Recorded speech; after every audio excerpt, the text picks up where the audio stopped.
Today, guys, we are talking about Growl, a Sega Genesis port of an arcade game released by Taito.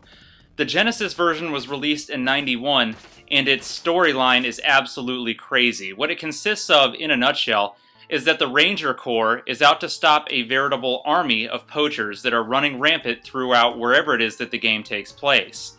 Now, by stop, I guess that means kill them brutally. People just explode into chunks several times throughout the game, and the combat is rough. You kick people when they're down, beat them in the face with pipes, and knee them in the face until they all die, but hey, I guess it's okay since they're all evil poachers. Disappointment sets in right off the bat with Growl, being that the 4-player arcade version was condensed into a 1-player Genesis game. And as much as that sucks, it doesn't take away from how fun the game is. It's just that with 2-player co-op, it could have been legendary. There are 4 selectable characters, but they're basically all the exact same. 2 look like Indiana Jones, and the other 2 look like Indiana Jones with a bandana on. There's going to be tons of weapons that you come across over the course of the game to beat the ever-loving hell out of these poachers, including rocket launchers, machine guns, whips, grenades, and more than I can think of off the top of my head. The thing is, though, you're going to want to carry the whip around at all times if you can. It actually hits guys from both sides, both the front and the back, which in turn renders you pretty much invincible when you're surrounded. One thing to note about Growl that makes it pretty unique is how many enemies attack you at one time. You'll be swarmed by upwards of 10 to 15 at once and have to use items to your advantage in order to survive the onslaught. You'll also rescue animals throughout the game that will come to your aid in later levels and help you kill off the bad guys. From deer trampling people to death, to birds pecking at guys on top of a moving train. Which brings me to my next point, which is easily one of the most epic moments in video game history. Watch this.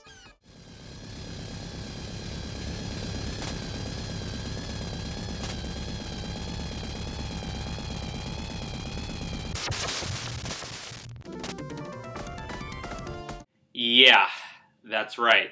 An elephant just charged a tank and destroyed it with its face.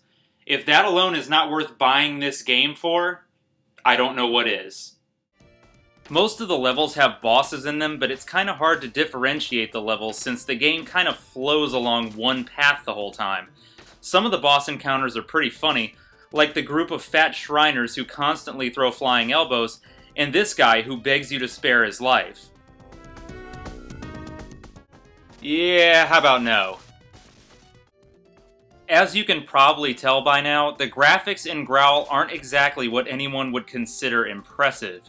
It's a pretty bland and brown-looking game throughout the majority of it, but it's not painful to look at.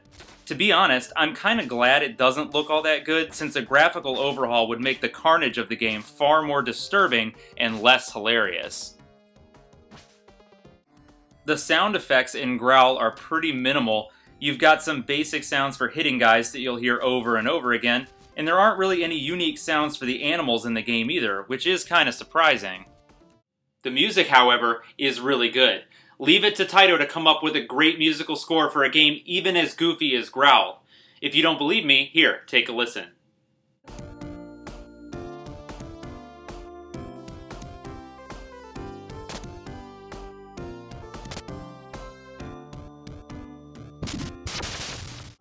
The controls in Growl are pretty easy to deal with. It uses a very basic 3-button scheme, where A is attack, B is jump, and C is your special attack. Get used to spamming that special attack too, since you'll need it if you don't have a weapon and need to get a group of 10 guys off your back. Also worth noting is that the horribly annoying platforming stage from the arcade game has been replaced in the Genesis port with a dark cave level where you can only see as far as the torch you're carrying will allow. This is much easier to deal with than the platforming level, since all you really have to do is just jump kick like a maniac to make it through. Oh man, and I can't finish a Growl review without mentioning the last boss. It's gotta be one of the most confusing end fights in beat-em-up history. All these poachers you've been killing? Yep, controlled by a demon clown apparently. But once you defeat him, this happens.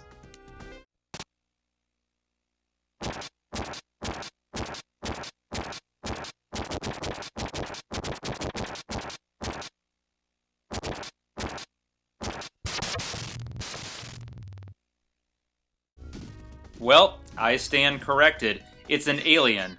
An alien was controlling the poachers the entire time. So wait, does that mean that you just killed hundreds of innocent people that were under alien control? Oh well, at least you saved some elephants.